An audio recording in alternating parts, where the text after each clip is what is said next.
পৃথিবী যখন সৃষ্টি হয়েছিল, এই পৃথিবী সৃষ্টির সময় আপনারা জানেন যখন আমাদের ছোট বাচ্চারা দুনিয়ায় ভূমিষ্ঠিত হয়, দুনিয়ায় ভূমিষ্ঠ হওয়ার পরে ছটফট ছটফট করতে থাকে, হাত পা ছুটতে থাকে। পৃথিবী যখন আল্লাহ পাক সৃষ্টি করলেন, সৃষ্টি করার সময় পৃথিবীটা আলো হতে লাগলো, নড়াচড়া করতে লাগলো। আমরা যখন টেবিলে কোনো কাগজ রাখি, কাগজটা উড়ে যাবে পড়ে যাবে বলে তার উপরে কাগজের উপরে একটা ওয়েট আমরা দিয়ে থাকি যাতে কাগজটা না উড়ে যায়। এই পৃথিবী যখন সৃষ্টি করা হলো, আল্লাহ পাক যখন পৃথিবীকে সৃষ্টি করলেন, পৃথিবী এত হেলদোল নড়াচড়া করছে। সেই সময় আল্লাহ পাক ওহদের মতন পাহাড়ে, বদরের মতন পাহাড়ে, ভারতের হিমালয় পর্বতমালার মতন পাহাড়ে এই পৃথিবীর উপরে আল্লাহ পাক বসিয়ে দিলেন যাতে পৃথিবীটা আর নড়াচড়া না করে। এই পাহাড়কে যখন বসিয়ে দেওয়া হলো, ফেরেশতা মণ্ডলী জিজ্ঞাসা করলো আল্লাহ পাককে, আল্লাহ পাক আমাদের রব, এই দুনিয়া থেকে পাহাড়ের ক্ষমতা কি বেশি? আল্লাহ পাক বললেন না, দুনিয়া থেকে পাহাড়ের ক্ষমতা বেশি না, পাহাড়ের থেকে আর অনেক অনেক বস্তু আছে যাদের ক্ষমতা বেশি। ফেরেশতারা প্রশ্ন করলেন, তাহলে পাহাড়ের থেকে আর কার ক্ষমতা বেশি আছে? আল্লাহ পাক জানিয়ে দিলেন, পাহাড়ের থেকেও আরো বেশি বেশি ক্ষমতা দুনিয়ার ভিতরে আছে। তার নাম হলো হাদিদ, ইংরেজিতে বলে আয়রন। লোহার বড় ক্ষমতা আছে, কারণ মানুষ লোহা গায়ে দিয়ে লোহা দিয়ে ব্যবহার করে পাহাড় কেটে কেটে মানুষ অনেক স্তম্ভ তৈরি করে। ফেরেশতারা আল্লাহ পাককে জিজ্ঞাসা করলেন, তাহলে পাহাড়ের থেকে ক্ষমতা হলো আয়রনের, হাদিদের, লোহার। তাই লোহার উপরে কি পৃথিবীতে আর কোনো জিনিসের ক্ষমতা আছে? ওই সময় ফেরেশতাদের জানিয়ে দিলেন, ও আমার মালায়েকা ফেরেশতারা, লোহার উপরেও আমি পৃথিবীতে আরো এমন কিছু শক্তিশালী বস্তু রেখেছি। লোহার উপরে আরো শক্তিশালী হলো নাহার আগুন।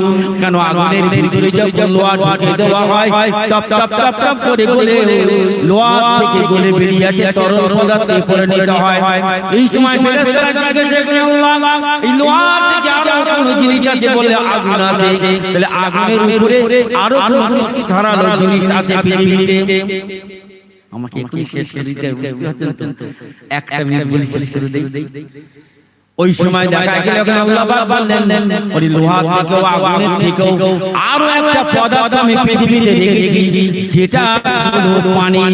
কেন আগুন যখন দাও দাও করে জ্বলে, সেখানে পানি ছিটে মারলে, পানি স্প্রে করে দিলে, আমাদের বাড়িতে যখন কোনো জায়গায় কলকারখানায় যখন আগুন ধরে যায়, পানির গাড়ি এসে পানি স্প্রে করে দিয়ে আগুন নিভে যায়। তাহলে বোঝা গেল আগুন থেকেও আরো মারাত্মক জিনিস আছে পানি।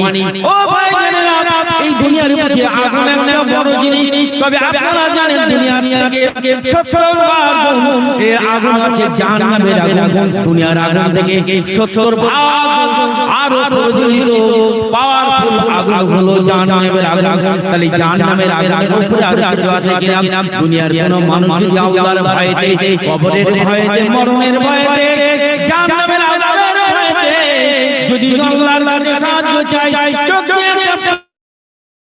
করে ফোঁটা ফোঁটা যদি পানি পড়ে, ওই জাহান্নামের আগুন থেকে এই টপ টপ ফোঁটা বিন্দু পানির এত পাওয়ারফুল, কোন মানুষ যখন তার জন্য জাহান্নাম সন্তুষ্ট হয়ে যায়, তার চোখের পানিটা দুনিয়ায় কবরের ভয়ে, ইসলামের ভয়ে, কোরআনের ভয়ে, আযাবের ভয়ে, এই দুনিয়ায় চোখের পানি ফেলে, এই পানিটা ফেরেশতা মণ্ডলী ধরে রেখে দেয়।